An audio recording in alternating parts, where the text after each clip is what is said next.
Welcome back to The Blueprint by Smoking Gun. Today we got Cameron McCloud, frontman for Cure for Paranoia. Stay tuned.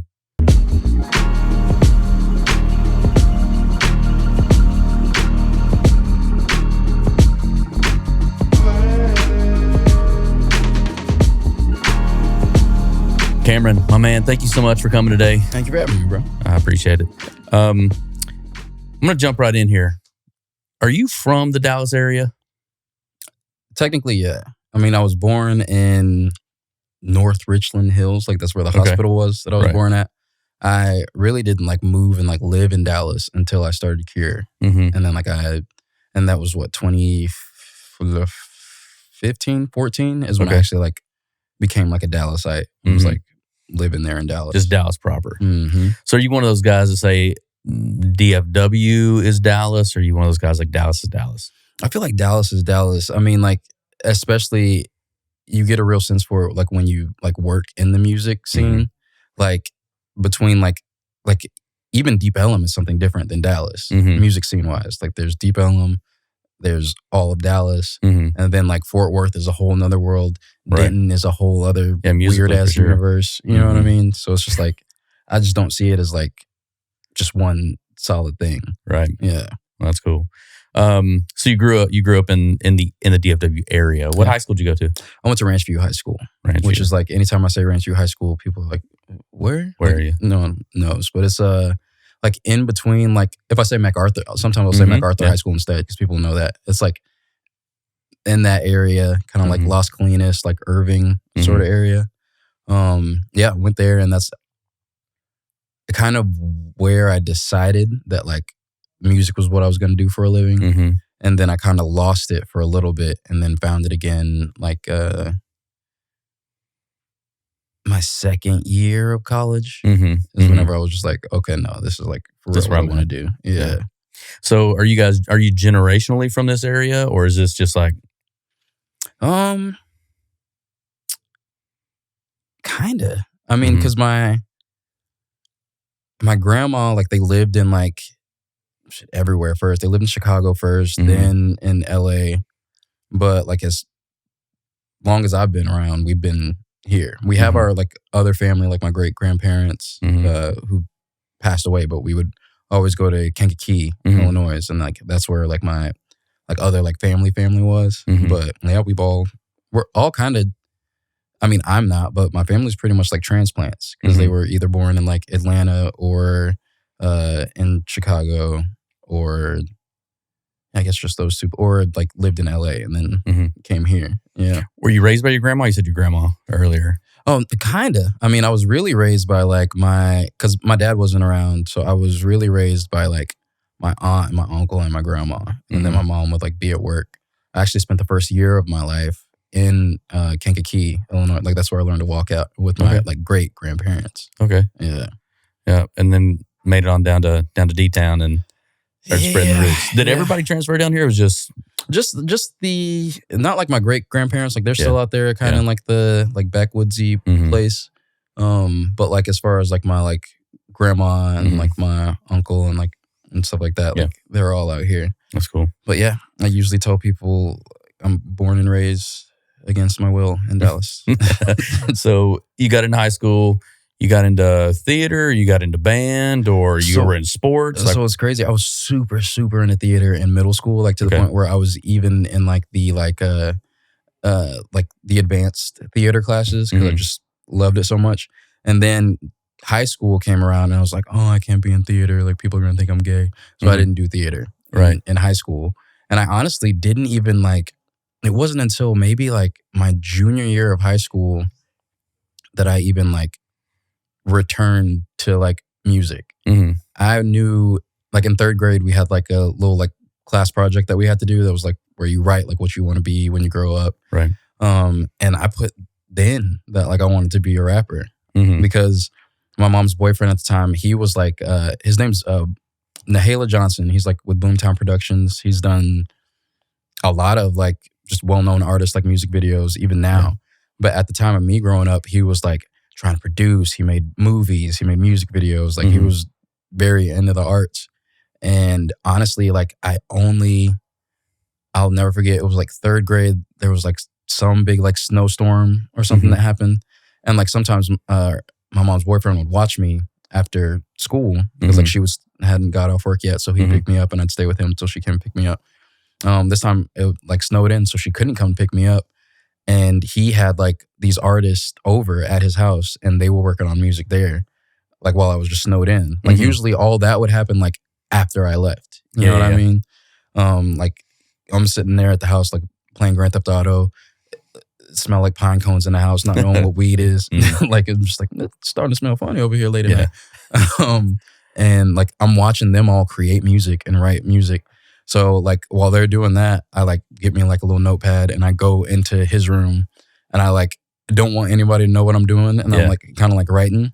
Just listening with the door open? Yeah, just listening, but didn't want them to know that I was writing because I was kind of like not like embarrassed that I was writing, but still it's just like I'm not on your level, so I don't want you to see me like trying, you know what I mean?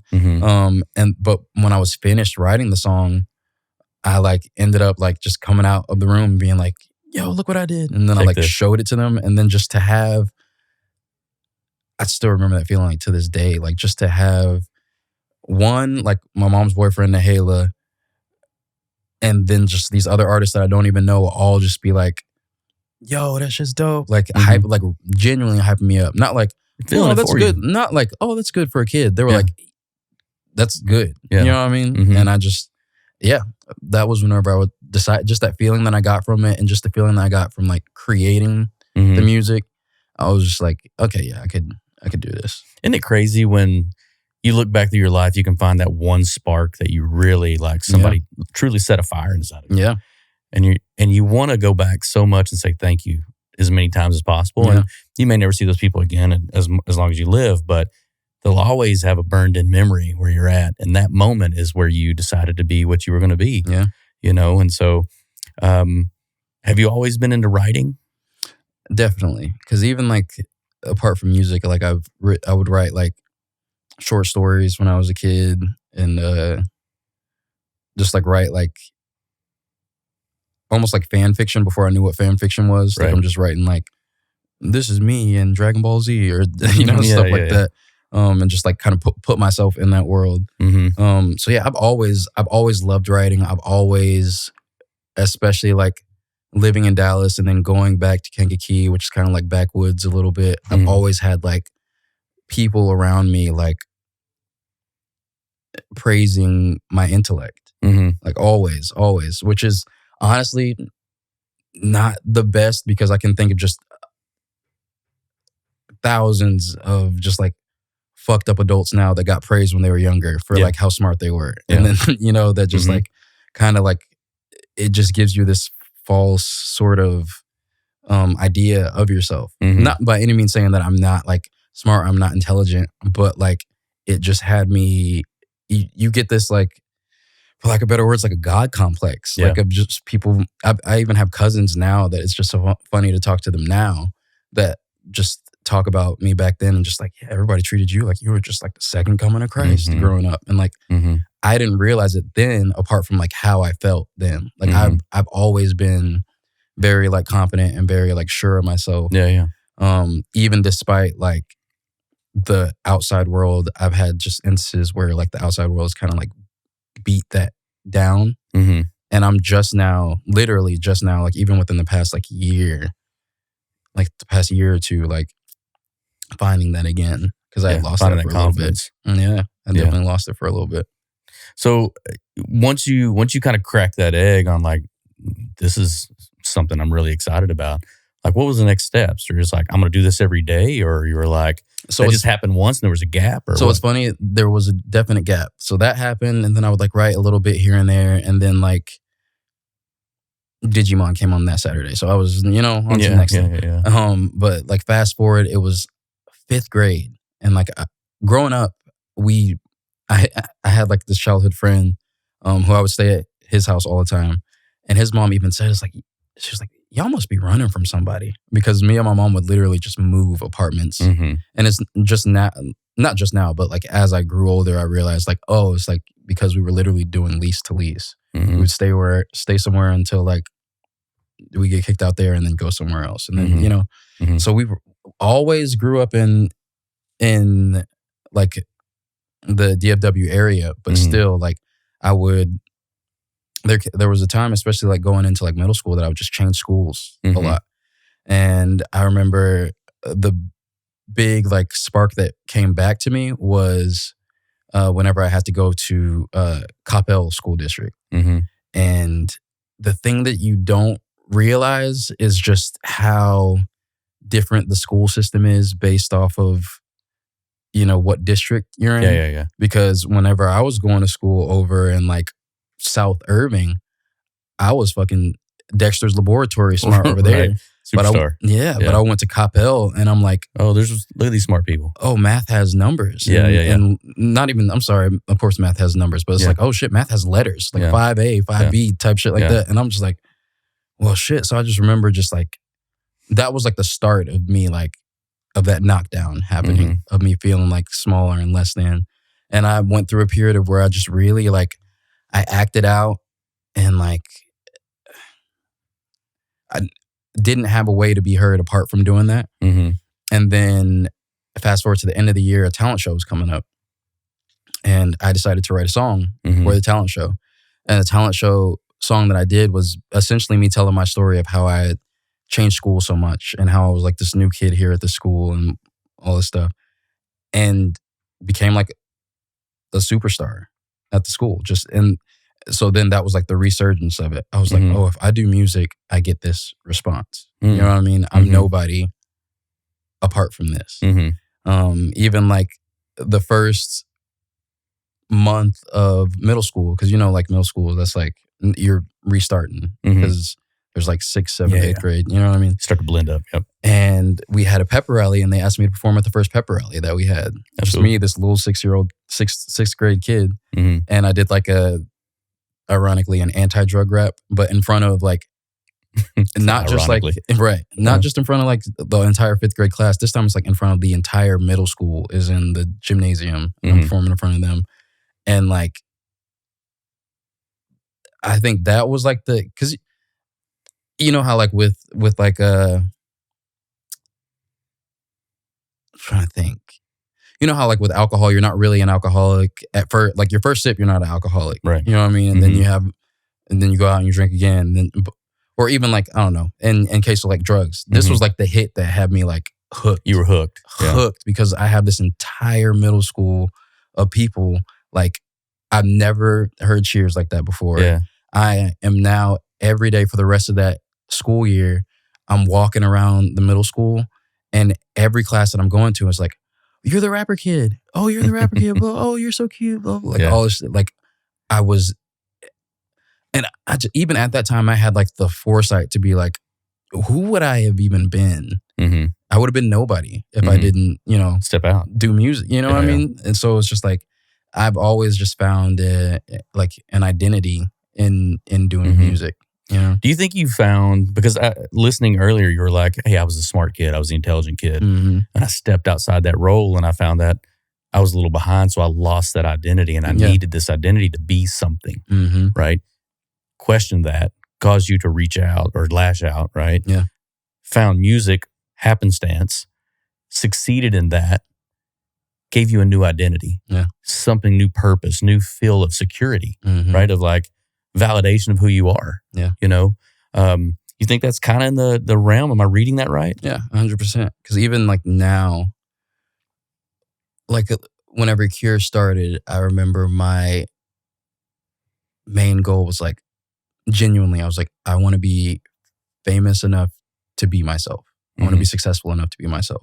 And that can't happen if I'm not like, if people aren't enamored by my talent. You know what I mean? Like just being at the new school and being the new kid in middle school, like I felt like I didn't matter apart from music. And damn, I'm just not realizing that. But yeah. Listen, BetterHelp.com is expensive, so I'm going to make it everybody problem. This is just a session. I drove out here for a session, honestly. Well, that's cool. I mean, because this is really why people are tuning in, just to kind of find out. I mean, it's the blueprint because people want to know where you came from, what struggles you went through that they can relate to, right? And if they see some of themselves and some of the same things that you're doing, and then you still end up reaching success, I'm trying to encourage people not to stop along the way, right? Keep pushing, right? So I think it's very cool that you're able to open up and we kind of talk about this. So you got into that. You started writing. You started, starting to feel yourself, with the music and everything. First thing that you wrote was. I remember the first line at least. I remember it was, "It's me, your boy Lil C. If you think that you got rhymes, well, get a load of me. This is the story and all the glory." About a boy who changed schools in 5th grade or something like that. Like that was like I was like, bro, my pen was cold a little bit.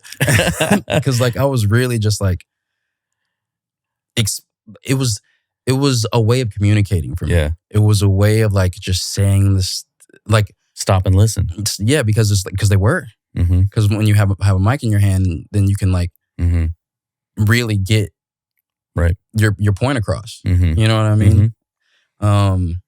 Yeah. And then there was another point where there was 5th grade, 6th grade of doing music, and then I lost it again. Not on purpose, but I kind of like just like it fell off again. And then this time I wanted to be a pastor. That was what I really, really wanted. Like I was just like so like just deep in the church. And I viewed it as like just I think what it was is like the same like power that I felt I got from holding a mic and doing music. I watched a pastor do that same thing and like still just like move people. You know what I mean? Yeah. It became less about like showing people who I was, and I was like, okay, now I want to get a reaction out of people. Yeah. You know what I mean? And that ended up just going like super, super south because like another reason that I really, the whole thing about like, I want to be successful enough to be myself was because I also realized things about myself that I didn't accept. And I was like, oh, well, people will accept it. Like, that's what made me run back to music. Because I was like, and I'm just not realizing that too. But that's what made me run back to music. Because like things about myself started to like surface. And then I was like, I hated me for it. So I assumed that everyone else did too. And I was like, okay, well, what's the one thing that you know? Like my brain was just like picking at straws. Okay, what's the one thing that we can do? What's the one thing we can do that will make sure that we have people like love us? Yeah, yeah. And it was music. Damn, I just realized that. But yeah. So it's so funny because I see so many commonalities in some of the emotions that you're talking about and some of the ones that I've experienced too. Like I remember like even when I started getting into my paintings and putting stuff out, I put out a painting that was, sometimes you put stuff out and you wonder if people are truly seeing or hearing what you're trying to tell them. Yeah. Right. And sometimes they do, sometimes they don't, sometimes they love it. And they're like, I love blue. Right. Or it's like, okay, cool. I mean, that's not what that's about, but nice. But I painted this picture of literally my head as an x-ray, right? And you could see my brain, but everything else was bones and blue x-ray or whatever. Written all the way around it was, why can't you see me? Why can't you see me? Why can't you see me? Because I felt like I was pouring all of my thoughts onto these pages and telling people like my deepest emotions, and people were not connecting. They weren't seeing it. Yeah. And I just like, yeah, that's a pretty picture. Yeah. And then I just, and this person who had made it, because they had poured themselves out and said, don't worry, one of these days you're going to say, please leave me alone. You know? Yeah. There's a delicate balance there. One is like, I always wanted to leave a mark to say, I was here. Because it's such a huge thing to think about.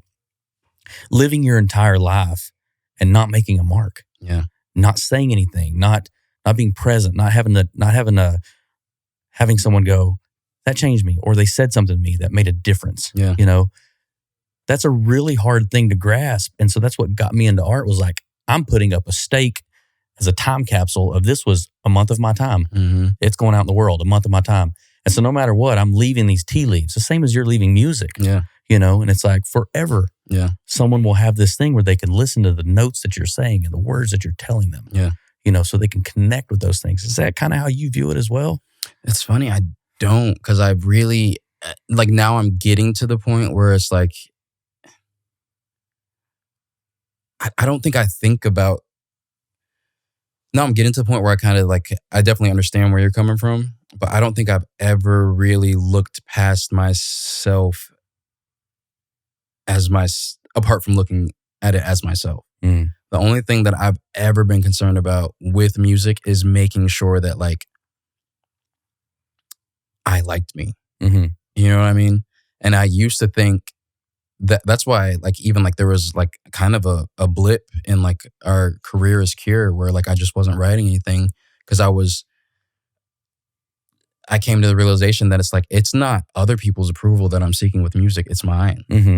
I'm trying to get me to like me. And I think that I thought that I would like me if other people did. But I even remember like when Cure started getting successful and we started like just doing shows everywhere and I'm just opening for like all of my heroes and just like getting praise from people. I couldn't even accept the praise that people were giving me because I was angry at them, honestly. Because I'm like, you like a me that's not even me. Right. You know what I mean? I remember like they had to like pull me to the side because I also used to have to just get so like fucked up to do shows also with my anxiety. But I just remember like they had to pull me to the side after one show and was like, that little shit you do, you have to stop. And the little shit is people would come up and they would be like, that was so good that like that performance really like touched me. That like that performance really meant a lot. Like I heard what you were saying. And like me drunk would be like, I was just so, God, I was a fuckhead. But just me drunk, I would be like, you really like it? Do you? And just like patronizing and patronize a little bit because I didn't like me. You know what I mean? Because I was just like, oh, you like I couldn't then it got to the point where I couldn't wrap my head around somebody liking me because I didn't like me so much. You know? You thought the interest was false. Yeah. And what they were saying. So you gave them false back. Yeah. Yeah. Because I thought they were dumb for liking me. I thought they were dumb for like, yeah, that's what it was. Because I have this speech that I would always say that was like, it's called Cure for Paranoia because a year ago I got placed on medication for bipolar depression and paranoid schizophrenia. And it turned out that the music was way more therapeutic than the medication was. That's like, the only reason that's like the speech that I still give to this day is because those are just the words that came out of my mouth whenever I played Badu's Birthday for the first time. And I like nervously just walked off stage and RC, her piano player, had to get off the keys and come backstage at the Bomb Factory and be like, what are you doing? Go tell them who you are. And then I was like, oh shit, I guess I have to do that. And then I went on stage and I had a mic and like I got a beer in my hand and a mic in the other and like they're just shaking. And I assumed that like no one can tell, but I assumed everyone could. So I was like, oh, just so y'all know, the reason my hands are shaking. And then I told the story of Cure. And I'm kind of going on tangent, but so that's where that speech comes from. But the thing about it is like that it's true, but it's not, because it's like, yeah, I did quit my meds and yeah, I did start music and I did start doing Cure and it was the first step to me like working through my shit that I was going through. But also, yeah, I swapped out the meds for fucking like Jameson and Coke, not for not for music. Right. You know what I mean? The only reason that I was even able to kill like I did on stage at Erica's birthday party was because I was drunk. Right. The only reason I even was able to go backstage and spit to Erica in the first place was because I was drunk. You know what I mean? I was using that as like to fuel me. You know what I mean?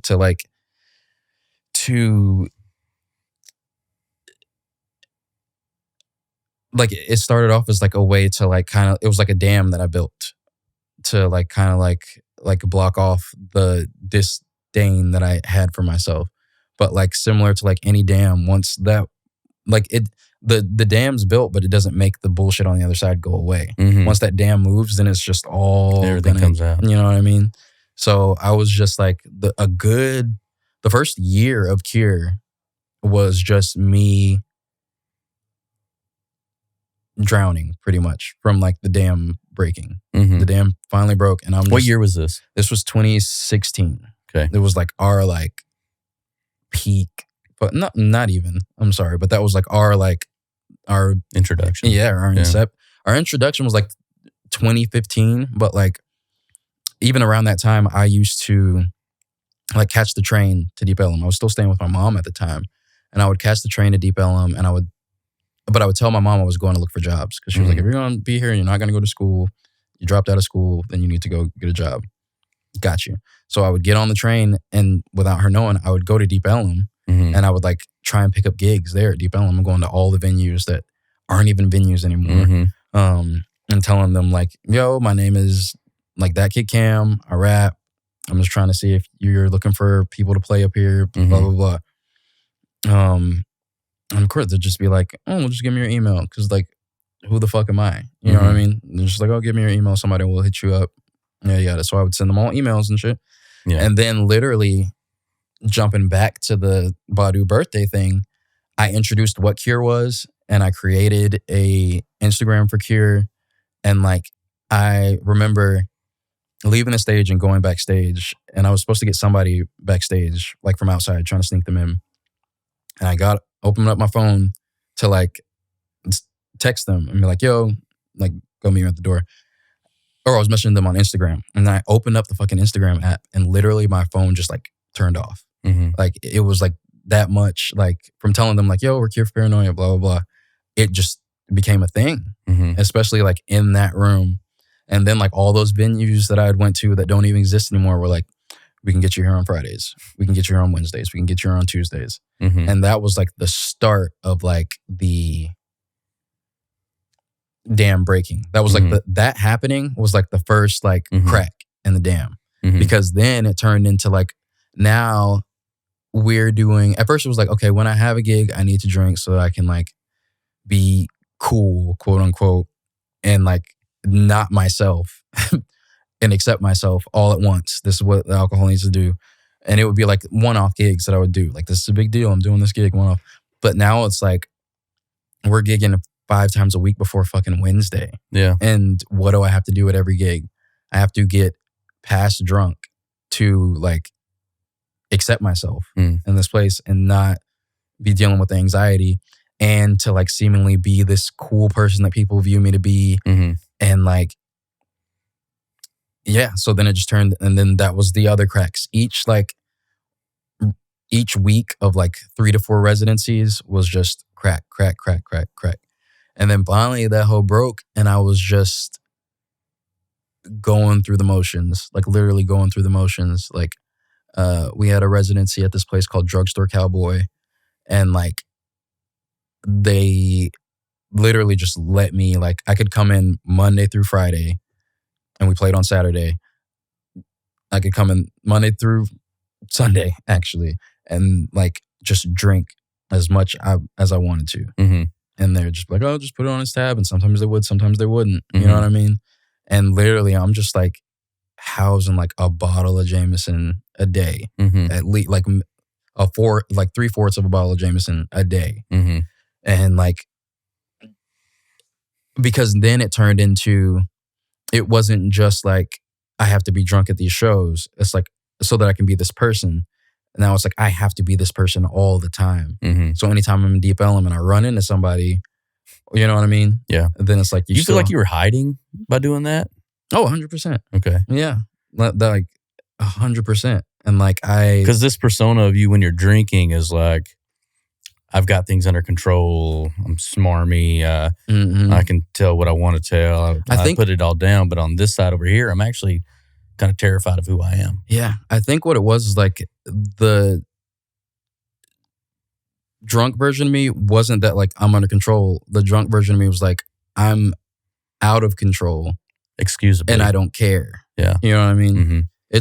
I knew I wasn't. I knew no one had control of me. Let go of the wheel. Yeah. And I knew it, but when I was sober, that's when I was like, that's whenever I was like, you know how they say like some people like when they're in drunk car accidents, like they survive because they were just loose. So loose. Yeah. It was like I was in like a 2-year car crash that was just happening. But like sometime when I was sober, I was aware that, oh shit, the car's crashing, the plane's going down. Right. You know what I mean? Yeah. Like when I was sober, I would realize the plane was going down. So stress me out I would more. just get drunk and then be like, the plane's going down. You know what I mean? Mm-hmm. Like it was just, and it was that constant thing. And I don't know what it was. I just remember there were just nights where I would like, and on top of this, it's like alcoholism plus coke plus mental illness. The Powerpuff Girls does not make it. Like, it was just very much not a good fucking time. So like then I started, because the schizophrenia was never like visual hallucinations. It was always auditory. Okay. And it started to get to the point, and I think music has a lot to do with that too. Mm-hmm. Because even like sometimes like if I'm writing music now to this day, I can be writing music and like I'll have a beat playing, and the stuff that I'll write will be the stuff that I kind of feel like I'm hearing. Not like I'm hearing somebody like say it to me, but it's just like stuff that I'm listening to the beat and I hear these words in the song already. So I'm like, I'll take that. But like, as far as like the auditory hallucinations, it would get to the point where like it would be another night of 4 a.m. of like being fucked up all day, and then like doing extracurriculars and then trying to go to sleep. And I started hearing, I'll never forget, like before I got like sober, I heard my neighbors on this side of the wall and like upstairs from us just saying verbatim, like, he's gonna die. He's gonna die. He does this every single day. You literally heard them say it, or you thought you heard them say it? This is what I've heard them say. Yeah. It was like he goes out, he drinks, he comes home, he does blow, he tries to take half of his pill, because then I started trying to get back on the pill. So now I'm like doing an upper, but like Seroquel was like a downer too. So like there would be some nights I'd go to sleep and like literally like jump up because my heart kind of skipped a little bit. And so I just heard them like, he's gonna die. He keeps doing this. Blah, blah, blah. And like at the time, like when I'm hearing them talk about it, I'm like, dang, they're aware of it. You know what I mean? Part of the schizophrenia. Yeah. But it was really me being like, yo, we keep this up, we out of there. You know what I mean? Yeah. And I like had a bout where like Kurt Cobain was like one of my big influences. And that's the thing about like musicians now, even now, like especially hip hop musicians, like there's this like live fast, die young mentality 27 that we kind of have, and like this rock star sort of like 27 club thing that's like been pushed on all of us. But the thing about it is, unfortunately, most of us aren't cool enough to just be famous and die. Yeah. Some of us some of us do that, and then you try and do the live fast, die young, and you just keep living. Burn. And then you just look burnt out. You know what I mean? And it's just like you wear the burnt out on you. Yeah. So it's like, I can just only imagine who or what I would even be if I would have continued down that route. That route, you know? Like, I'm not sober by any means, but like I'm definitely not fucking where I was before. You know what I mean? And yeah. Do you ever, I do this sometimes and I feel guilty about it. I dream a solution to a problem. I hate that shit. Dude. Like, or if you're having like a argument or a conversation with somebody, you dream that it's already resolved. You dream the path to get it done, or you dream whatever, and all of a sudden you wake up and it's almost like I've been given that as an answer. Yeah. As opposed to like I've thought through it myself and I came to that resolve, you know, and it's like, this really bothers me. Was this something that I did for myself, or I wasn't able to do it for myself? So I was given this, hey, figure it out. Else. You know what I mean? Yeah. Do you ever do that? Sometimes I'm like, I believe that like it's going to sound like hippy dippy or whatever, but I do genuinely believe that like we were created by God so that he could have a mirror, so that he could see himself. I believe that we are all God. Like, you know how they say like they're like, we're all gods, blah, blah, blah. Not like in the Kanye sense of things, but I do believe that like we all come from that. Right. So we are all that. Like he just, we're created so that he wasn't made in an image of himself. Exactly. Yeah. And that scripture in itself, like made in his image, I feel like we were literally made as a mirror. So as a mirror for him to like see himself and look at himself. You know what I mean? So like whenever I do like something like that will happen where it's like you'll dream about the solution, or you'll hear through the wall how you need to get your fucking shit together. Yes. Via you. Yes. Or like you'll hear the lyrics in a beat that you're writing, or you'll even like a way that you'll come to like an idea for a painting or something. I believe that's it's just all cyclical. It's coming from us via us. You know what I mean? So I don't even think of it as like, oh, I'm like cheating off of a paper. You know what I mean? Like I feel like it's like that's on some like tenant shit. Like that's a good perspective to keep at it, because I have felt guilty before. Like there's something that I've stewed over for a week and just could not figure all the details out, and I was just like, man, I know I can get to this, I just don't know the exact. And then fell asleep and literally saw a pattern, and it was like it was all there, like step by step by step by step by step, without having to miss a beat. And I woke up and I wrote it all down.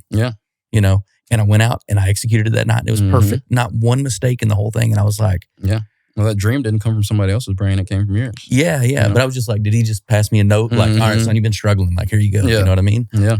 I think about that, you know, and it's like the self-worth is kind of where I'm getting at that. You know, did you use schizophrenia as a tool to generate, or did you want to get away from it because it tore down the creativity? Right. I feel like it honestly is like a superpower, honestly, not to get, it's kind of where I was going. It's not to get, again, Kanye-y on things, but I have even whenever I initially got like my medication for it, I thought it was the coolest thing in the world. Cause I love Fight Club.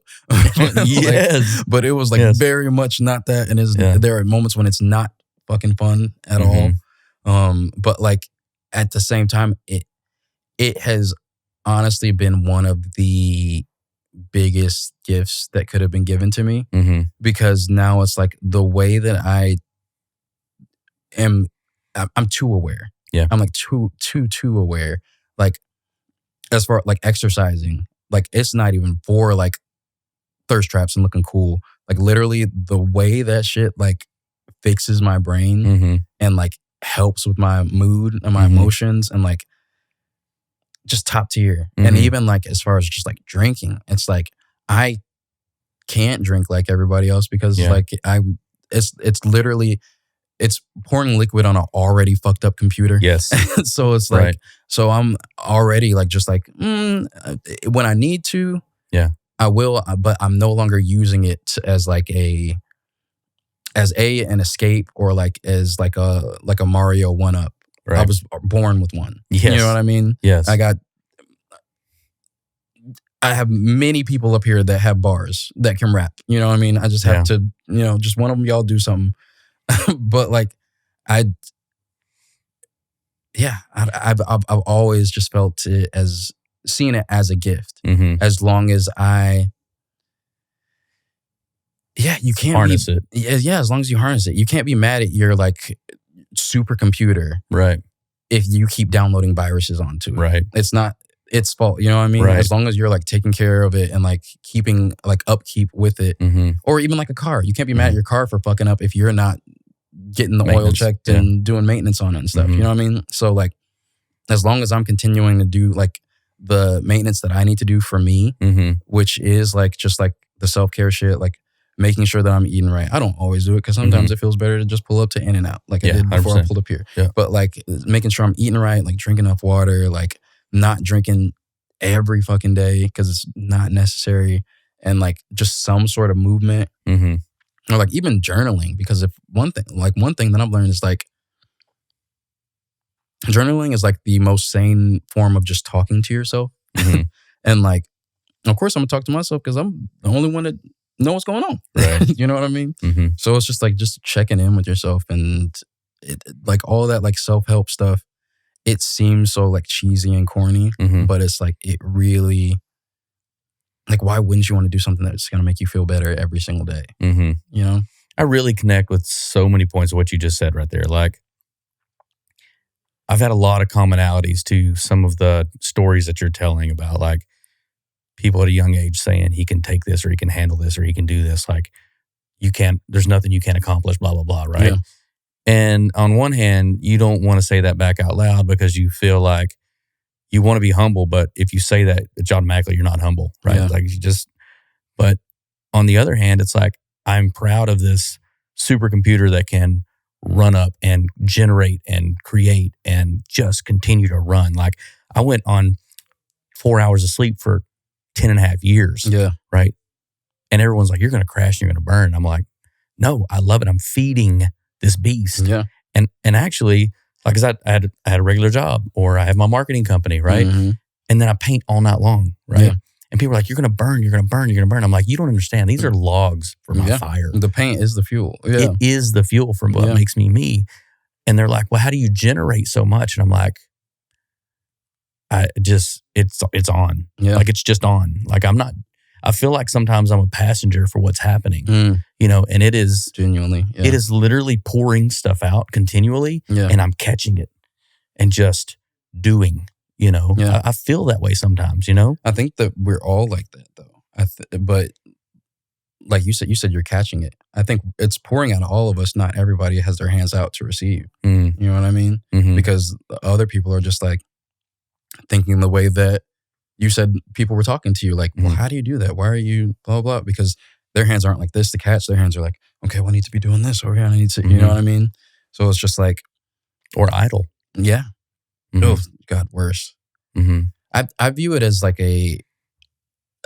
Erica has said, like, there's no, like, just in terms of idle. She said there's not really writer's block. It's just like a downloading period. And like, I struggle so much with like procrastination, and I have to like kind of like just change my like idea of it and perception of it. Like, how do you deal with like procrastination? I don't. I am so deadline driven. Like, I force myself into the situation. Yeah. And like I said, when I put myself into the situation, it goes. Like, I've not had, I'm so scared to say it. Like, I've not had block. Whatever, right? Yeah. I've just not had it.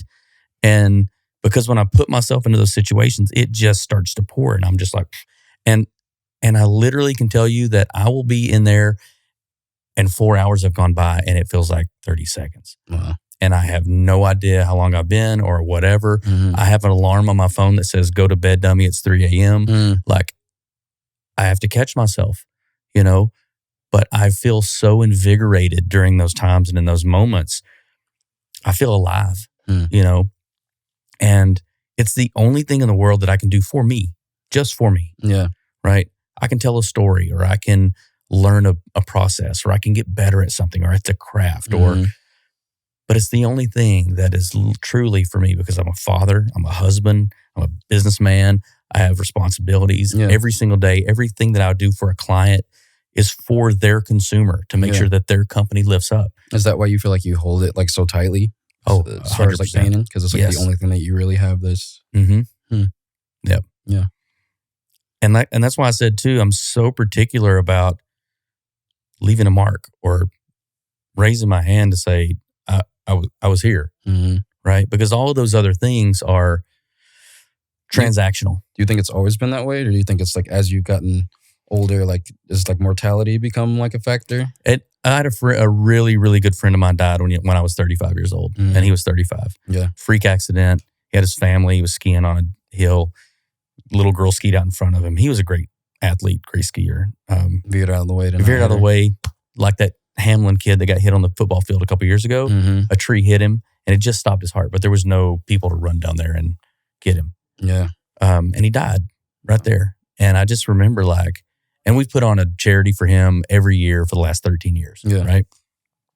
But that piqued my interest on you don't know. Like you could be the most physically fit. You could have the best plans. You could have the best financial plan out there in the world. Yeah. And it could be gone tomorrow. Yeah. So it really freaked me out, like at my core. I tell my kids and my wife that I love them every single day. I mean, it changed me. Like, mentally, the perspective I had on everything completely changed that day. But I don't know that that's all of it, but probably played a big role. Yeah. The spark, so to say. Yeah, the spark that kind of kicked that off. Yeah. I wish I'd thought about it more. I wish I thought about the future more. Mm-hmm. Because I'm more present thinking, but not in like the positive Instagram-y way. Like I wish I was positive Instagram-y present, but I'm more like, okay, how am I feeling right now in this moment? How do I feel about myself in this exact moment? Mm-hmm. What can I do to if that's low, what can I do to take that up? If it's up, what can I do to take it higher? You know what I mean? I don't really think about it as far as like, I don't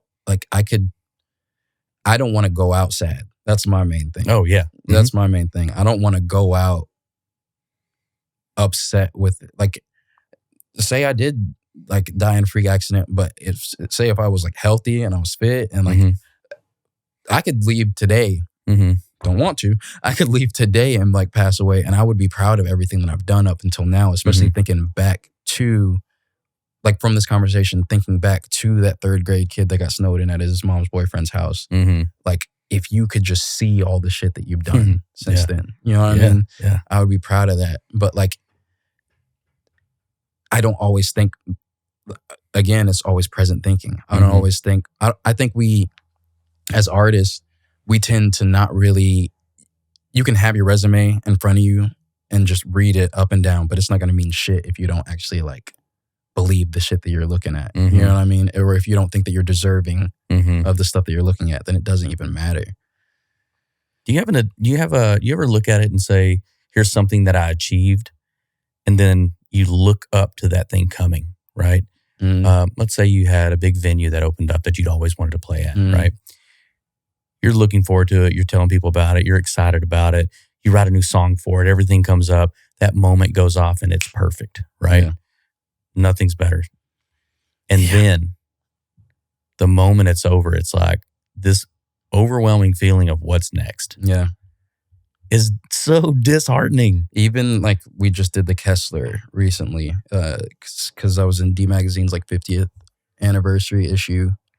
And like we headlined at the Kessler for like their D Magazine's party. And I can't tell you how many people asked me like, yo, are you excited about the show? I can't tell you how many times I said, I'm just ready for it to be over. Because of that exact reason right there. I'm just ready to get to the what's next part of it because I know it's coming. I know it's about to happen. I know it's going to be a great night. We're going to have a great time. Yep. People are going like, you know, like applaud and cheer us on and like say how proud of us they are. But then it's just going to be like at the end of like Finding Nemo when they break out of they get across the street and then they're in the water in their little bags and they're like, woo, cheering and stuff. And then like the movie ends with them just being like, now what? Now what? You know what I mean? Like, it's like, okay, we did Kessler. Now what? And it's just like, I know that the answer to that is up to me. And that's what fucking scares me so much. I saw a post a long ass time ago that said, procrastination is just anxiety in disguise. And I just literally like, I know I'm proud of everything that I've done and I'm proud for, and I know like Lil Cam is proud of me, but like, as far as like, as much as I've done and as many of my heroes as I've met, I'm just like, I just feel like I deserve everything. You know what I mean? I just feel like I deserve so much more than what I have now. And like, I can only be in so many fucking D Magazines, bro. Yeah. I can only like play so many Badu shows. You know what I mean? But I'm like still here. And I just want so much more for myself. But I know that like it's that procrastination in me that like has me just like stuck. And the fear of like not, it's the procrastination that causes the what now part of it, like what's next part of it. But like at the same time, I'm like, I procrastinate because I'm like, what if what I do isn't good enough to get me to what's next? And then it's like, you know what's going to avoid me from like feeling like I didn't do enough? Waiting.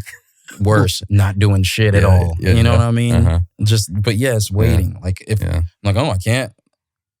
Yeah, I can't blame myself for not doing enough if I don't do anything at all. You know what I mean? 100%. I'm gonna ask you this question because I'm gonna lead to something else. Does anybody ever compared you to anybody? I've gotten Andre 3000 a lot. A million times. A lot. Yeah. And like a lot. And I'm like, okay, I get it. We're both black and we're weird. But like I'm not. No, but it's more than that.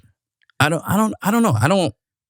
I don't really I don't really see it. I definitely enjoy like his interviews more than I enjoy like not to say I don't enjoy his music, because like music it's a big influence of mine. But I do enjoy just like hearing how he thinks and hearing him like speak and stuff. But yeah, the only reason I don't really see it is just because I have always had a kind of like insecurity about the way that I speak and like grow up. Because to pivot real quick, did a music video with Bun B, and who I met because of you, essentially.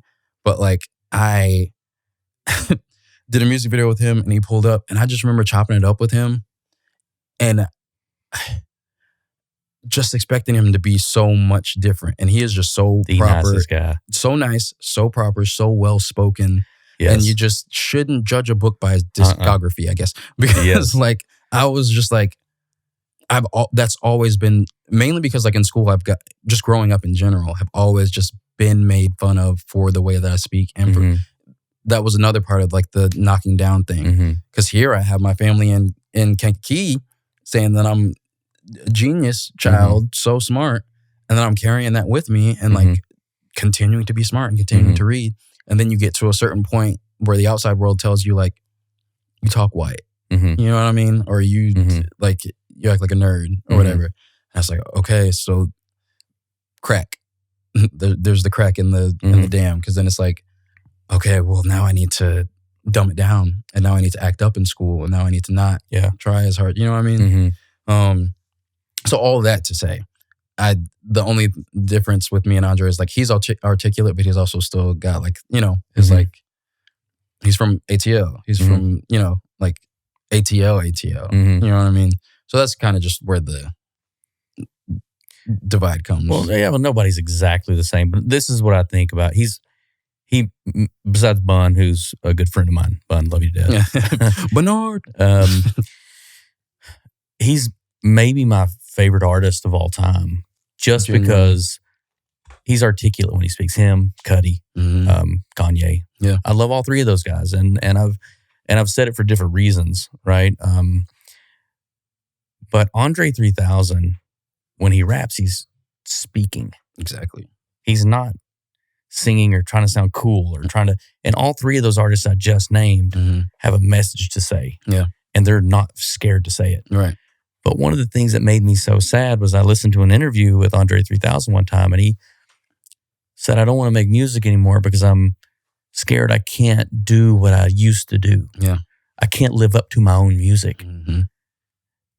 And that broke me. I was just like, man, like you've meant so much to me in my life just by the way you've carried yourself and the lyrics that you write, how you speak it, and then how you lyrically thread that into a beat that it transcends everything else that's out there, because it wasn't like a repeat. It was a shift in what was going on out there. He's grown with the times. Yes. Yeah. I think it's like the same thing where you never see yourself the way other people see you.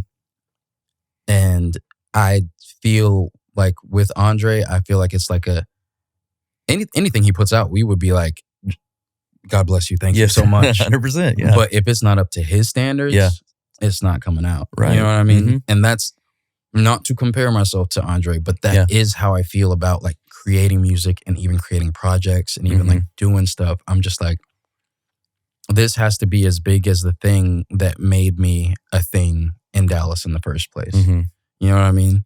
And I remember like when I was like searching, like I had that so bad as far as like just like not allowing myself, like kind of like holding myself creatively hostage. I'm like, oh, this isn't good enough. You can't do it. I literally had to create a whole series. I created like Keep It 100, like on the tail end of COVID, where I would write a verse every single day for 100 days. And I would just write it, post it that day, move on, go to the next thing. And like, that's honestly been one of the most impactful things for my career that I've like. I remember you doing that. Yeah. Like Erica aside, that was one of the like biggest like pop, because I like Then at the end, I created a book, and I only made 100 books, and I sold those books for $100. Mm-hmm. But like, even apart from like monetary gain of it, that's just a testament to how big that was for like my career as an artist in general, because the fact that 100 people were willing to pay $100 for some words that I wrote, you know what I mean? That was only because I like got out of my way and didn't give myself a chance to like be like, well, this isn't good enough. You know what I mean? I just did it, put it out, put it out. Right. You know what I mean? Which would be cool if Andre was in the same space. I went to the concert that he had at Windspear like a couple weeks ago, and it's interesting because it's like, that's how you know that you're like an artist, like a actual like artist, creative, because it's like music isn't the way that he feels like he can get this out with words.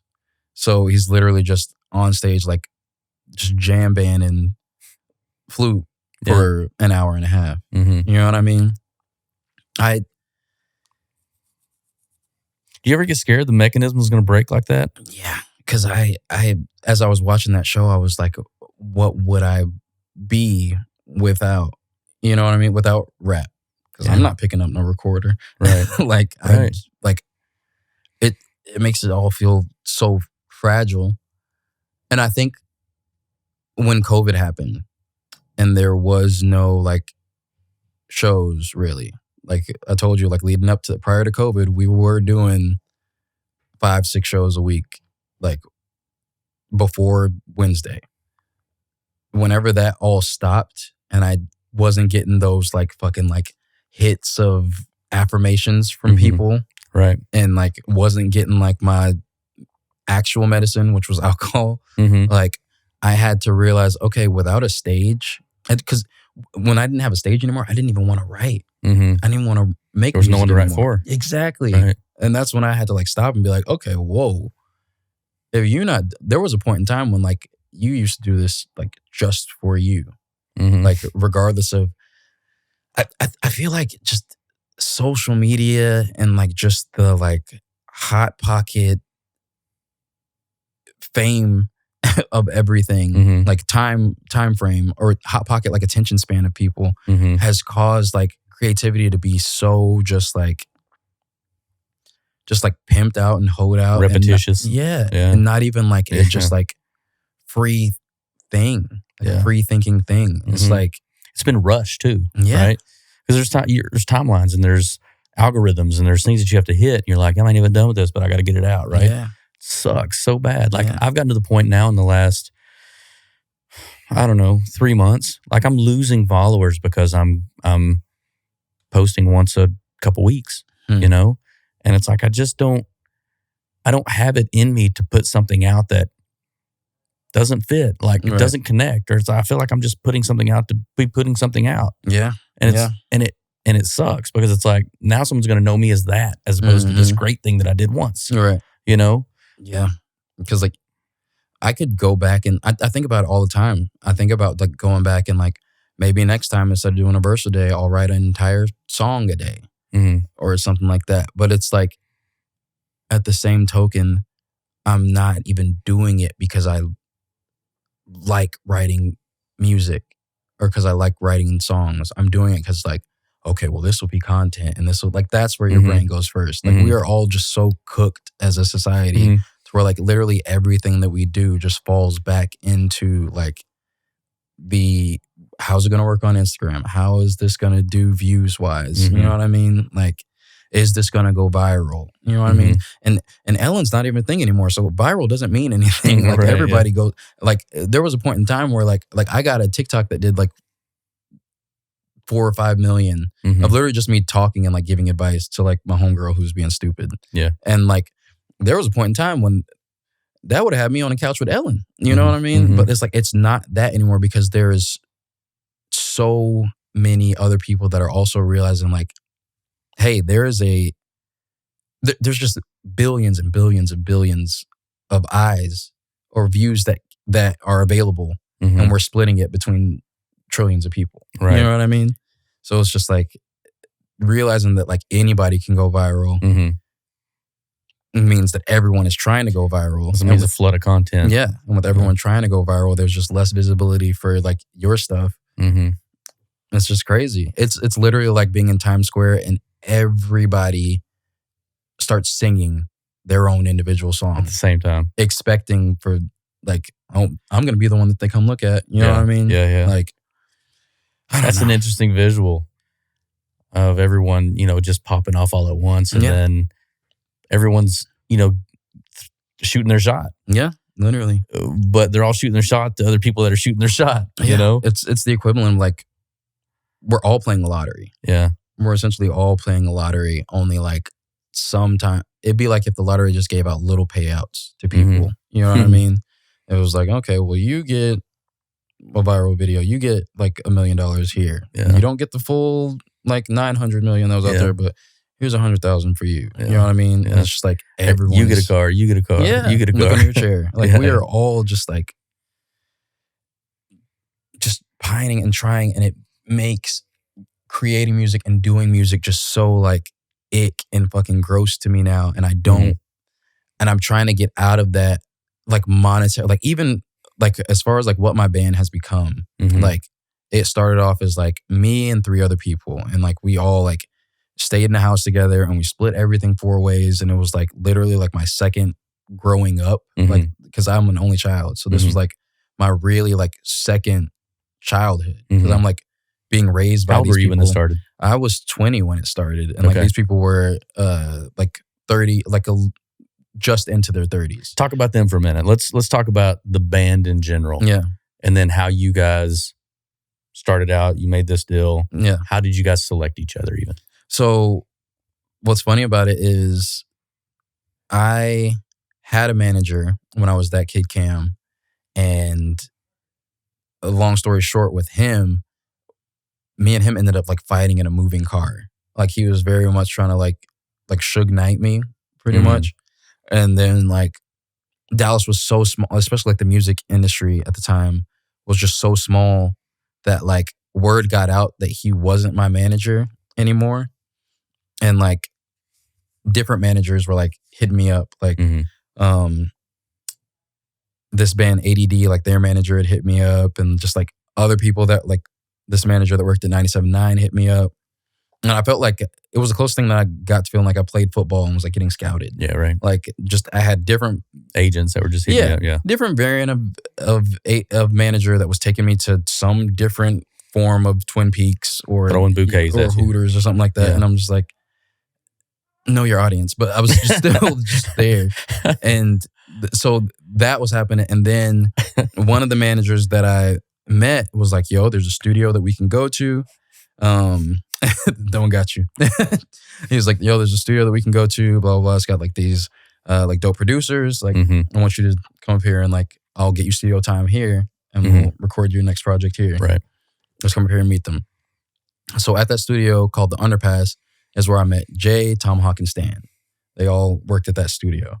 And like literally just like within the first night of me hanging out at that studio, because it was essentially like where they kind of lived at the time. Like they obviously had their own apartment, but they were just there so much that it was this kind of an office space like this, only in each room was like a different studio. There was like a movie theater up front. There was like a kitchen, showers and stuff. It was really like a spot. So just honestly, like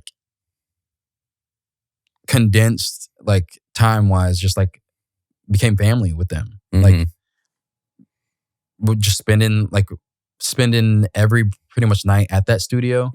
And like there was a bar in the same parking lot as that bar, as that studio.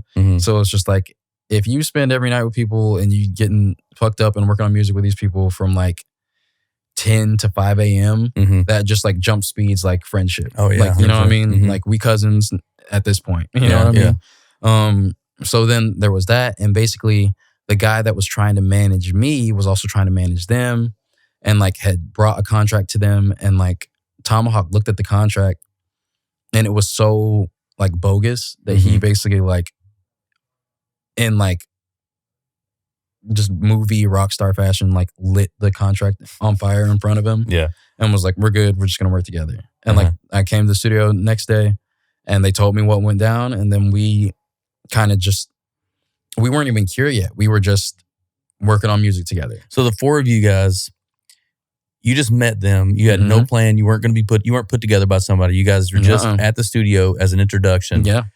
Hit it off. Just started having conversations every day, spending time with each other. Working on music together. What about them kind of attracted you to say like, this guy could be, and this guy could be? I think. Or was that even a thought at the time?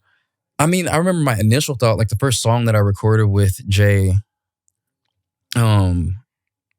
it was just like a one-off, like a freestyle. And I remember recording it with him and just sitting in the room with him and watching how he like just engineered everything. Like just the speed at which he did it and just like how cool he was with it and like kind of like chopping up parts of my verse that made like really producing a song. I think he was and is the most talented like engineer that I've ever worked with.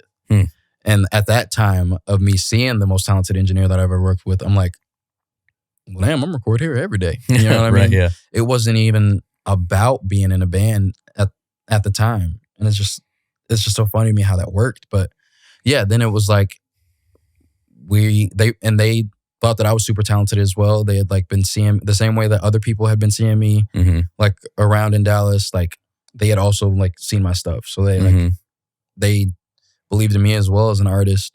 And I remember the night that kind of like solidified it for us, they all did acid and we're working on some beat. And I remember I like just in that moment, just like wrote something to that beat and talking about basically the summer that we'd spent. You know what I mean? It was like kind of like encapsulating that summer that we spent working on music, just kicking it together. And I remember JT, shout out JT, I love you, bro. But it was always just this like hard, like just big dude. Yeah. And I remember I recorded the verse and like his back was to me at the computer. And after I was done with the verse, like he just turned around and like just had like tears in his eyes. That's and granted, It was very much acid based too. Yeah. But like he was just like got emotional.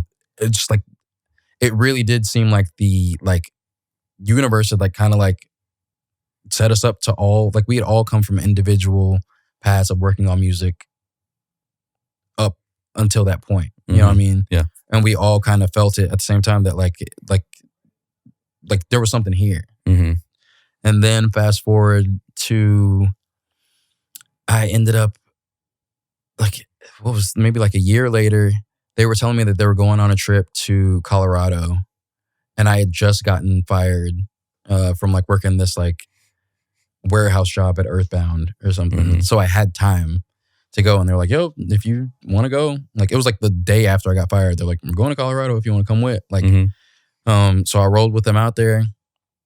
And I remember we were working on music just because we were just driving through Colorado. You know that drive from Texas to Colorado, if you've taken it before, it's just like you get to a point where it's just big old windmills, just mountains and like nothing else. And it was just that, like mountains around us and like Tomahawk hooked up his like MPC to the radio. And like we're just writing music. And of course, like they're just passing joints around or whatever. And with the way my computer is set up, that's like one of the biggest freakouts for me. Like if like I cannot smoke weed, like cannot at all. It just makes me super fucking paranoid. But for some reason, like when they were passing around now, like as I'm working on the music, like I'm hitting it and like passing back to him, hitting it, passing to him without even thinking about it. And then finally Tomahawk was like he turned the radio down. He was like, bro, like what? I thought smoking like freaked you out. Are you good? Like, you straight? And I was like, I don't know, bro. Like just like working on music and like just this scenery or whatever, the vibe of everything. I was like, I don't know. It kind of just feel like the cure for paranoia or something. And then like, it was just quiet for like 10 seconds. And I was like, that's kind of cool, huh? And it was like, yeah, bro. So the plan was initially to make Cure for Paranoia just the title of my next project. It was going to be title of the project was just going to be all the songs that we wrote on that trip out there. And then we got back and me and Stan would like, we would kick it a lot and like, we used to just busk. Like before, whenever venues wouldn't hire us, this is all pre-Erica. I feel like it's like BC in the Bible. Like this is BE. Before Erica, we were just like literally just like busking on the street and like get crowds of people. I would like be standing on his car. He would have the like a speaker just plugged into like the cigarette lighter in his car. And like that was our stage for a while. So me and Stan would do that. And then I think, I'm not sure how it happened, but we were busking somewhere and someone was like, yo, come play at this show. Like we'll hire you to come do the show. Do what you're doing here at the show in Tyler, Texas or something. So one day we drove up to Tyler, Texas. We did a show up there. It was fucking weird, but it was still like dope because we were just excited to be playing like on a stage. That was a big deal for us. And then we're driving back from Tyler and I'm just like on Instagram or on Twitter. And it's around the time that this is 2015. This is like the summer that Straight Outta Compton came out. And so DOC was speaking at the Bomb Factory, like about the movie or whatever. And it said that Badu was there too. And I was like, bro, Badu's at the Bomb Factory. So we literally flew back from Tyler, Texas. Like he just drove as fast as he could to get us back there in time. We snuck into Bomb Factory. BE, before Erica, I just had a string. Every artist that I've wanted to meet, I've met and spit to them just by like sneaking backstage, pretending that I'm supposed to be there. So we get there and I like sneak backstage there. Like Erica's on stage and she says like whatever goal you have, write it down because spelling is a spell. And I was just like, come on, affirmations. So I like snuck backstage. But the funny thing is, like, side note, so I snuck backstage. They got Stan. Like, Stan was sneaking back with me. I just walked through like I was supposed to be there. I turned around, Stan didn't make it. I was like, well, damn. Sorry, dog. But the funny thing is, I've snuck backstage and spit to rappers before. I was sneaking backstage to look like I was supposed to be there. I wanted to feel important. It had nothing to do with rapping to Erica. What had to do with rapping to Erica was because my homie from high school happened to be in the building too. And he saw me sneak backstage and he snuck back there too. Like I'm standing on stage trying to look like I'm supposed to be there. And I feel a hand on my shoulder. And I look over and it's my homie Nate. He goes by Pat Ron. He's like a super successful rapper out here. And like we actually like learned how to freestyle together in like high school. But yeah, so he sneaks backstage too. And then like Erica starts walking towards us like with her like little posse or whatever. And Nate's like, I'm finna spit to her. And my response was like, what is that gonna do? What is that gonna achieve? Right. Because I'm thinking like, if you want to get somewhere, like I have to spit to Kendrick Lamar, I have to spit to J. Cole, I have to spit to Kanye, you know what I mean? I'm like, what is spitting to Erica gonna do for anybody? And he's like, man, if you're scared, just say that, bro. And I was like, all right, well, fuck it. So he spits to her. And then after he's done, I rap to her. And then like everybody like around her, like there are just certain people that like started getting out cameras and their phones and stuff like that. And it was just, I felt like something special had happened there. Because like when I was done rapping, I like did this and like bowed to Erica and she like bowed back. And like not the audience, but the people around her were like, oh, you know what I mean? Like she bowed or whatever.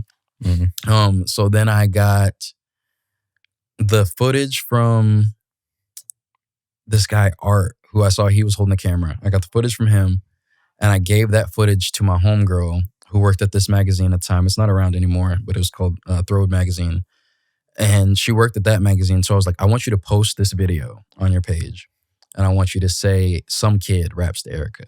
Don't say my name at all. Like I'm not going to post it and say, look, I rap to Erica. This needs to seem like it's coming from somebody else. Yeah. And then she posted it and it went like semi-viral in Dallas, viral enough to get back to her. And then whenever news that she wanted us to play her birthday party came about, that's whenever I told Jay and Tomahawk and Stan, I was like, we should make this like a thing. We should make it like a band. Yeah. This is like history from there. And so when you guys decided to make a band, did you, because you said you're cousins at this point, right? Is there paperwork involved? Was it a handshake deal? Was it like... That's where we get to the fuck a bit. No, there wasn't. And again, to go back to how we even got into this in the first place, you asked me about how old were they? Me and Stan were Stan was always like a little bit older than me. He was like in his 20s, like barely in his 20s. I was like just getting to my 20s. Yeah. So we were like the kids of the house essentially. And since they were like 30 plus and like just getting into their 30s, they were like the adults. And it's like, we know how this works. We've been in the scene. Like Tomahawk had a whole band before him. Jay had been working at like Mania Studio and like recorded shit. He's recorded Bieber before on some bullshit. Like, so like, and these were just like our older brothers. So there was not paperwork involved, and it did get to a point where it was just like no maliciousness or anything like that. But it's just like we're like, we could have definitely like had some sort of like, we should have been on our shit business wise. Me and Stan should have, because there was I didn't even make a Cure for Paranoia LLC until 2020, and we started the band in 2016. Wow. You know what I mean? We were essentially like kind of like managed. So where did the funds come back to? Because it's hitting Spotify and shit like that. It would go to the Other Ship LLC, which is like their thing that they had, that Jay and Tomahawk, they had a LLC, the Other Ship, and they like were the producers of everything. They made the beats and stuff like that. So they were essentially, it was like, we were essentially like signed under their label. Cure for Paranoia was like a band under the Other Ship label, which is totally cool. But it's like, I wish that I like knew now what I knew then, because I definitely would have been more on my shit. And I wish that, and granted, the thing is like, I was also still trying to figure out how my brains worked. Yeah. You know what I mean? So that was the last thing on my mind. And I was just like, they got it. They can handle it. You know what I mean? Yeah. So don't get me wrong. If I would have mentioned to them like, yo, I want an LLC. Sure. Or yo, I want to do all this stuff. That's all the stuff that didn't even come to mind until I finally not only like got off of my meds, but also like stopped like using alcohol as my meds. You know what I mean? And then that like kind of created like a lot of disruption too, just amongst us, because then you kind of get like the resentment. Like, it's like, well, shit, now I know my shit, you know what I mean? And it's just like, I kind of feel fucked over a little bit. You know what I mean? So that was like a weird kind of, even like Stan got the worst of it, because like Stan, he's not even like in the band anymore. He had like a whole, just, I love him to death. Stan just has like a real problem with like being a people pleaser. So I think that while I was like fucked up on my like broken brainness, Stan was kind of more so just like allergic to the word no. You know what I mean? Right. Whatever they said kind of goes sort of thing. And wasn't even like stopping to be like, like, should I be? You know what I mean? So yeah. So now we're to the point where it's like, it is an interesting like dynamic shift to where. So it's just the three of y'all now? No. It's like me, Jay, Tomahawk.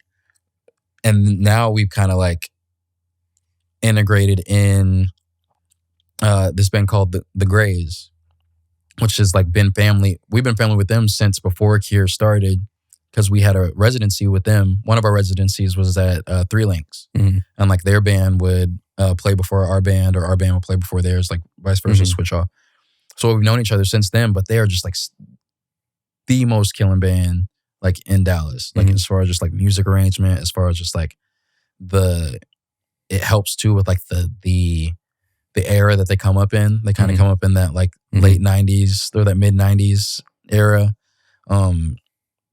So yeah, no, they're just killing. So it's like now it's the point where like the music that I do work on, I'll give to Quentin Gray, who's like the piano player, MD, and he'll just create like this whole soundscape that I never even thought possible with the band that he has, which is like keys, sax, trumpet, bass, drums, like percussion. Like it's just a whole thing.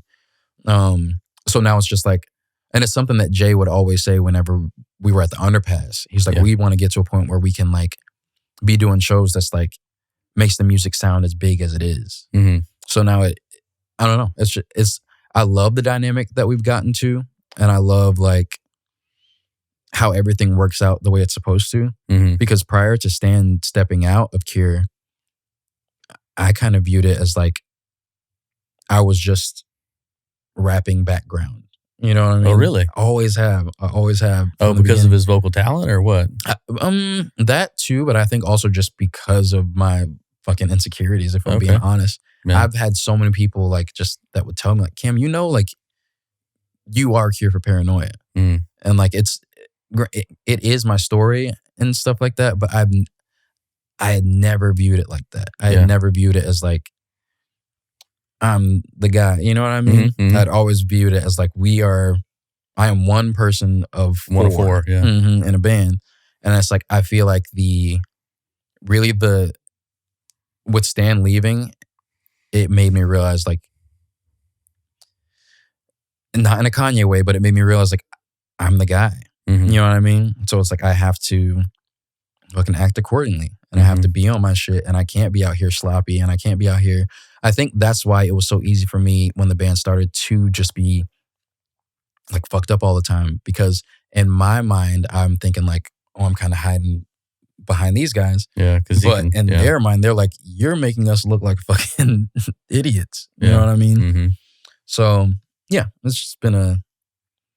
You guys still close? Oh, super close. Okay. Yeah, super, super close. Yeah. Not as close as we used to be. By that, I mean, we don't all like wake up and like just the first person I see is these people. Like we don't live together anymore. But like that's genuinely like my family for the rest of my life. Mm-hmm. Yeah. Yeah, man. I just remember the first time that, you know, I saw the four of you. You guys actually came to a gallery show of mine. Mm-hmm. And you were walking through and looking at the stuff, and I just happened to be there. Yeah. And was this at Psychedelic? No, this was at the Kettle the first time. Mm. And I was in there. I had like, I wasn't even a solo show of mine. I just had like maybe five big pieces. You know, my pieces are all really big, you know. And so you guys were sitting there, and I heard you talking, and I always would come in and say, "What do you guys think about that?" I wouldn't even say that I was the guy that did it, right? I'd say, "What do you guys think about that?" or whatever. And you guys just opened up and started talking about what you thought about it and blah, blah, blah. And then one of the owners came up and like, well, he's the artist. And I didn't really want to let that go. But yeah. What year was this?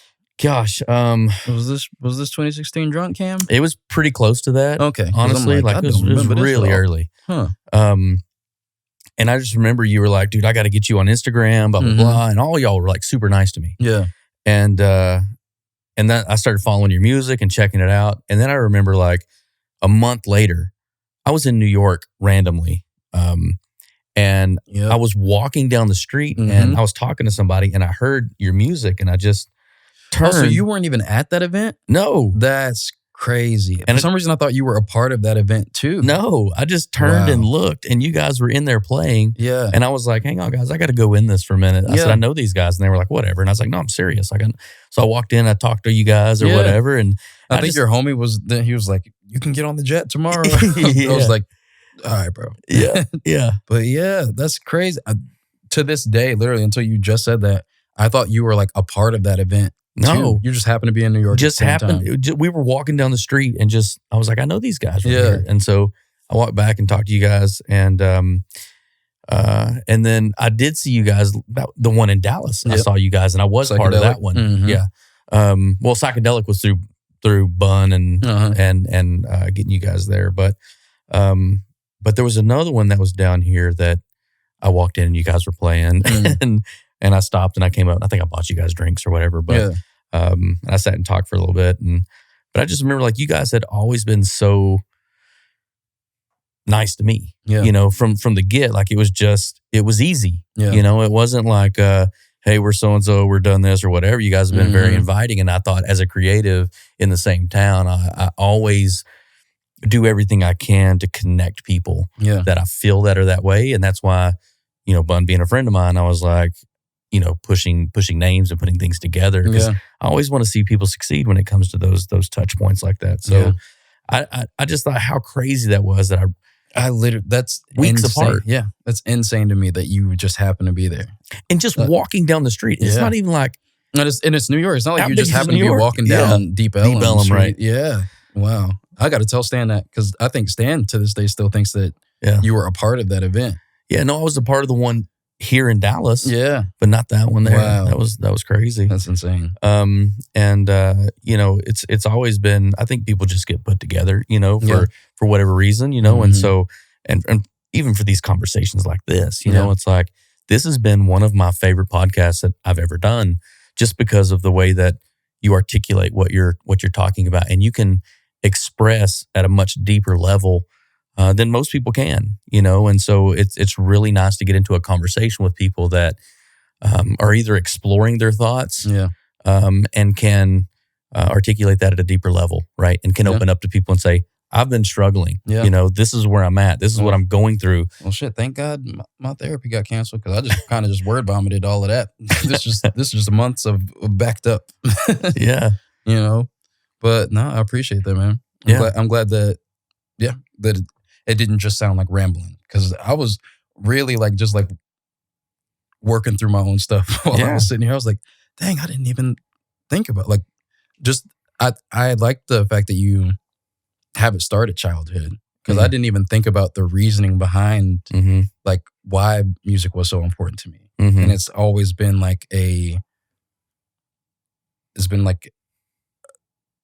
more a shield. I was going to say a mask, but it's been more of a shield than a mask. It's been like a reason.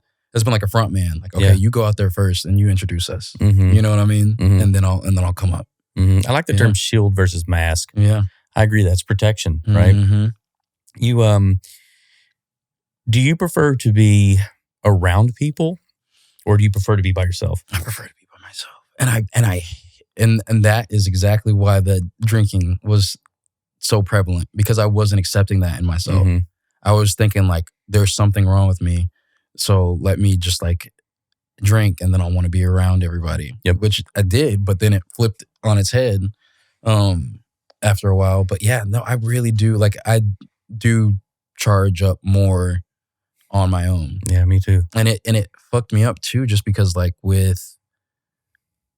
with living with my band and stuff, and how you say we were all just super kind and nice.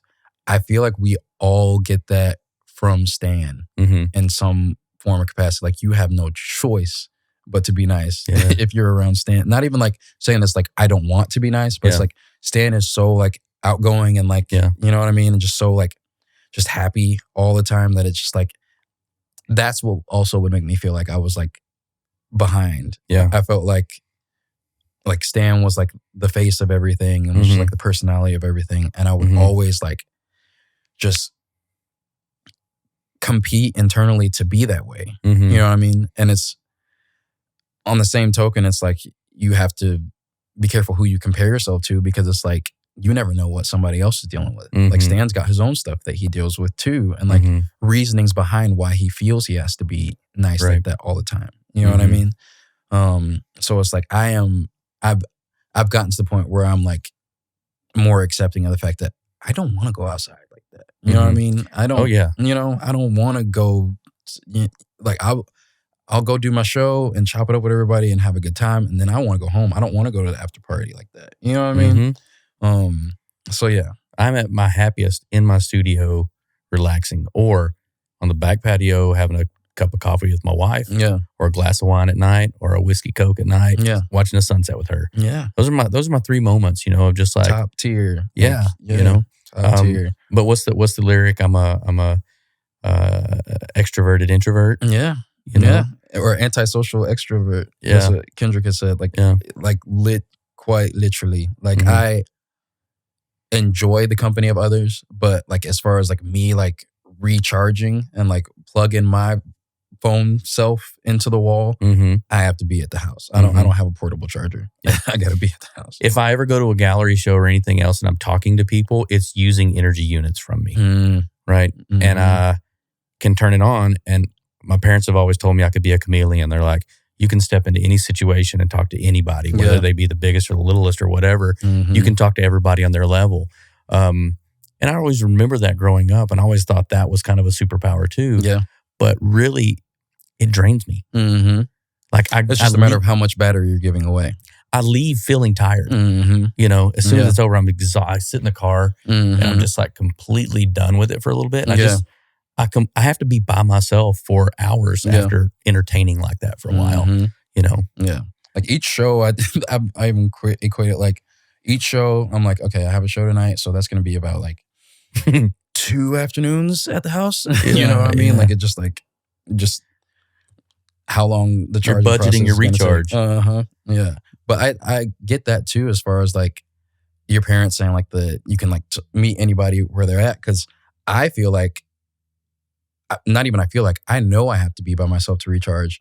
But it's funny how like the people around me will just be like, yo, well, you seem like you always love talking to people. You know what I mean? You're so good at talking to people. Right. Or like, we'll be like, every time we go somewhere, you have to talk to somebody. You know what I mean?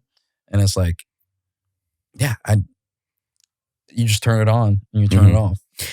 But I'll tell you right now, when I get into conversations that are very in depth on like thought or emotion or theory or anything like that, like that does not take anything away from me. Yeah. Like if it's a real conversation. Right. There it is. Yeah. When it's like what am I looking for? Like the kind of like game of it, where it's like the like A, B, like, you know, video game, you walk up to somebody, hit A, and then they have their little thing they have to say, and then you hit B, and then they, you know what I mean? Like, right. When it's like the tennis matchup conversation, then it's like annoying. Yeah. But when it's like, like you're actually getting some, I don't know. I'm not good at like just like surface level conversation. Me either. But if you go super deep, man, like I can go down that rabbit hole for a long time and like really go through some thoughts, because one, I hope I'm gaining something. You're taking something away, right? Yeah. But it's really hard for me like to keep it surface level, and that's when most of those like gallery shows are surface level. I get to talk to somebody for 7 minutes, right, or whatever. Yeah. Right?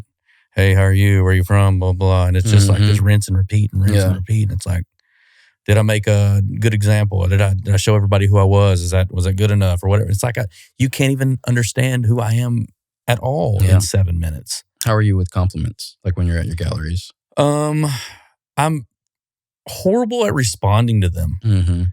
I don't know how to say thank you and it sound even remotely like actually grateful. Yeah. Yes. It's the worst. Yeah. Thank you. Oh, I really appreciate that. Or, oh, it's so awesome. Did you think that? Or so it sounds stupid. Every time I'm like, that was stupid. Yeah. You know, I can't seem to. And I used to like just like overdo it. Oh my God, thank you so much. But it's just like, relax, you know? But But I don't know how to, I really genuinely am thankful when someone says something to me about my work or whatever. Exactly. But I've even talked to my wife extensively about this. Like, I don't know how to craft a correct response of thankfulness and humbleness without it sounding fake. Because I don't know how to handle it, you know? And I guess like one thing that you could do is like be like if someone's like, oh, I love this piece, you could be like, oh yeah, like what's your favorite part about it? But there's no way to do that without sounding like up your own ass. Yes. Like that'd be like somebody at my show being like, yo, great show. And I'm like, oh yeah, what was your favorite lyric? You know what I mean? Yes. You sound like, just ugh. There's no real response other than thank you. Yeah. And then you seem kind of aloof, you know? Yeah. So I struggle with that quite often. Then you're going to get to people that judge you based upon that. And do you struggle with like seeming like the guy that did this artist? Do you feel like, oh, since I'm like the artist, I should be this certain way, or I should be? No, I don't do that at all. I'm quite comfortable in my skin.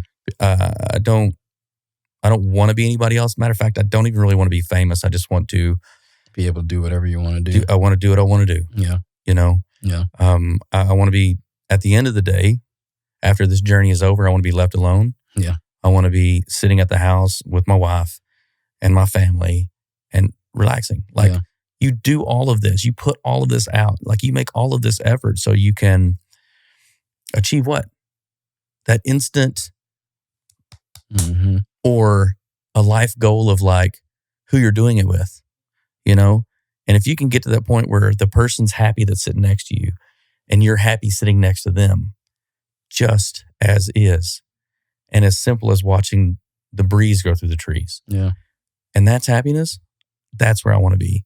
You know, I don't don't need everything else. Like, it's great people see this, and it's great people, want to, have a piece or experience it with me or talk about it. Like, I'm thankful. I'm uber thankful for that. Yeah.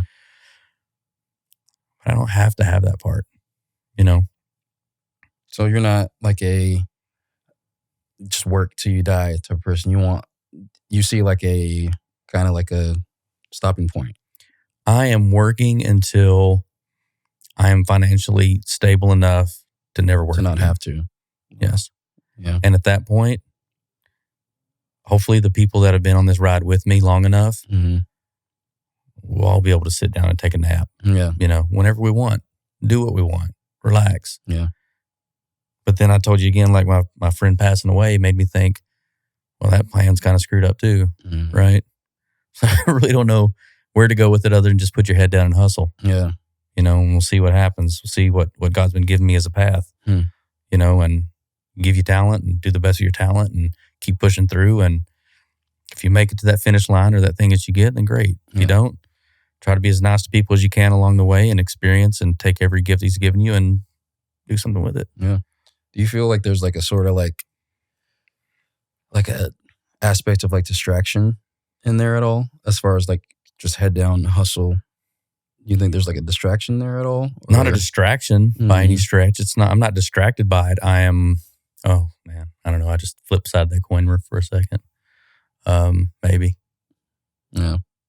Damn, not to turn into my interview. So, I mean, honestly, maybe it is taking those thoughts that we have about so much stuff that's super deep and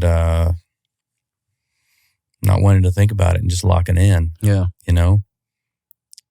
There's a lot of things that make you happy or sad in your life, and you can focus on those things. Or you can do something, distract yourself from those things. And I see that's why I said I saw the flip side of that coin when I said that. And I always say painting is my therapy, and I can go out there and, that's the main reason why I asked. Because like there is an aspect of the whole like music was my therapy, because like the same way you say like in the moments whenever you're like creating the painting and you're making the painting, that's the focus and that's what matters. And that's kind of how I feel like whenever I am like performing with my band and working on music with my band, like everything else kind of like falls to the wayside. And I'm like, creating this becomes like just the universe in that aspect. It becomes reality in that situation. Right. So I think that, I think maybe I should have asked it a different way, because I think there can be a healthy form of distraction. You know what I mean? As long as it's not like distracting you from like the actual world that's going on around you. Right. You know what I mean? But there's some goodness that comes to a healthy distraction, that something like time heals everything. Yeah. And if I can buy one more day of being distracted, I'm not necessarily unpacking it. Yeah. But, things that made you happy or sad are a little further in the distance, and you feel a little less about them. Yeah. The further you get away from them. I think back to staying in Kankakee and like my great grandma, like if there was like a big like storm, like a horrible storm or something going on, one, we'd have to turn off all the TV. Like we couldn't watch TV, otherwise the house was gonna get struck. We had to unplug the phones. But I think about how they used to have us like play like games. Like we play like Uno or like board games or something like that. As the storm passed. So like sometimes that distraction can be like, the art can be something. It's not making it so it can, creating the art doesn't make the thing go away, but the time that passes while you're creating could be what makes that storm go ahead and pass by. Yep. You know what I mean? Instead of us focusing on the storm that's outside, that's already going by anyway. Yeah. Why not do something with that time? You know what I mean? I saw a movie one time that had, I don't even remember what it was. I just remember this moment thinking about this, but it was a woman with some children in the house, and then their husband, and these men broke into the house, right? And the husband and the guys were fighting it out, right? And he was losing. Yeah. And the mama was trying to protect her children, and the kid was crying, and she started singing in his ear, so he wouldn't hear what was going on. You know what I mean? And I thought, wow, that's impactful. Yeah. You know, like for me, I'm thinking like, what do I do to chip in and go do something? Whatever. But they were outnumbered. Yeah. And they knew that it was coming, and so why focus on that? Why focus on that? Instead, turned and was just absolutely present at the time with that child. Yeah. And was just singing to that child so they wouldn't hear the worst thing that was happening. Yeah. You know? Yeah. So, the distraction, sometimes beauty can be a healthy distraction. Yeah. You know? Just let the storm pass on. Let the storm pass on. Yeah. Oh, that's crazy. Well, I know the answer to this because I already asked you earlier, I heard you say earlier. Wine, whiskey, beer, seltzer, cocktail. Well, no. So I did have a Jameson phase. So I know that's why you think that's the answer. Whenever I went sober for a little bit, then Jameson stopped. Then I started talking to this chick who was like on tour from Hamilton. And she was like, no, what you need, leave Jameson alone. You need what's called tequila soda. Okay. So then I got on like a tequila fix for a little bit because it has like agave in it. And it's like an upper or whatever. So I'm going to say cocktail. I'm going to say cocktail, tequila. I'm a whiskey Coke guy all day long. Or you can flip me for an old fashioned every once in a while. See, that used to be man, I'm telling you, like whiskey used to be the move, but I think it just started making me like, just like mad. Honestly. Yeah. I think yours would be the one that would make me mad. This really? One, this one makes me just like chill. Yeah.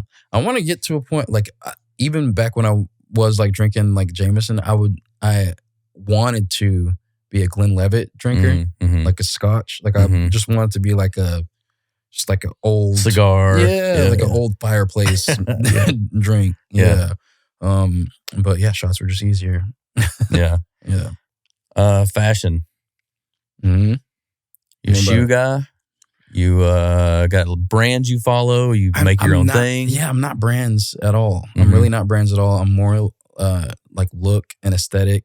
I also do usually always have like a stylist, and like it sounds cooler than it actually is, but it'll just be like my homegirl that likes fashion. That'll be like, yo, I picked these out for you, and you know, stuff like that. But I've never super been into like, oh, I need the new Jordans, I need the new Adidas, whatever. Like, no, just very much like I want to. Maybe one day I'll get to like label, like caring about label, but no, I just want to like just pull looks. We, when I was a kid, I love my parents.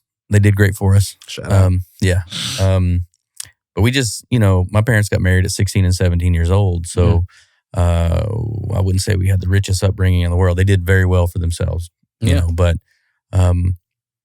shoes were not something that we got. We got one pair of shoes. We had a certain budget. We had to budget our stuff. And so I loved some Marshalls as a kid, man. I can make a Marshalls, a Ross, a TJ Maxx. Dude, TJ Maxx steals the lick. But, for real. I'll still go to Ross today. But as I've gotten older, I just remember the shoes as a kid that I wanted so much, So I'm a big Jordan 1 Lows guy. Like I'd love to get odd colorways and things like that. So I think it's funny how the things that kind of get into making you who you are and what you like, and it's just memories, and because I respect a good shoe. If I see somebody with a dope shoe, I'll respect it. But I've just never got into that. I've never had that in my like growing up, being like, oh, I really want these shoes. You know what I mean? Never had that. I was like, oh, I really want this pack of Yu-Gi-Oh cards. Yeah. Are you a car guy? Car? Not. What's your vice? Jewelry? Not even. I don't even know if I genuinely, it's going to sound weird, I genuinely don't know if I have one. Like I don't really care about cars. I don't care about sports like that. I don't really care about shoes. You a video game guy? Not even a video game guy. I do enjoy playing video games, but it has to be like a game that I like really care about that's like coming out. But other than that, I really don't know. I like what my favorite thing to do is to watch TV. At heart, I'm a foodie. Okay. I am a foodie. I do like I've always been the one in the family that's like if we go on a cruise or something, it's like, and you know how like they have like their different menu every night. I'm always the one. They're like, they can look at it and be like, okay, whatever's weirdest on the menu, that's what Cam's gonna get. I just want to try like everything. You know what I mean? And I want to. The way I said it earlier, I was like, I just feel like I deserve everything. I just see how other people live and get to live, and I don't want to go out not getting to experience everything. There's no reason not to. Have you? I'm gonna give a shout out because I was at Gallery Defy, which is a new event that I'm in. I'll let you know about that. But that's it's in Dallas. It's an eclectic collection of artists, and we're doing experiential stuff over there. But while I was over there, I was painting with my buddy Tex, and I said, "Man, let's get some pizza." And he ordered up some pizza on DoorDash or something, and he ordered a pizza from Thunderbird Pies. Have you had that yet? I don't think so. Dude, let me tell you this. Like, sounds good though. It was Detroit style pizza. Yeah, it was something called a honey bastard. Dude, pepperoni with a little honey on it.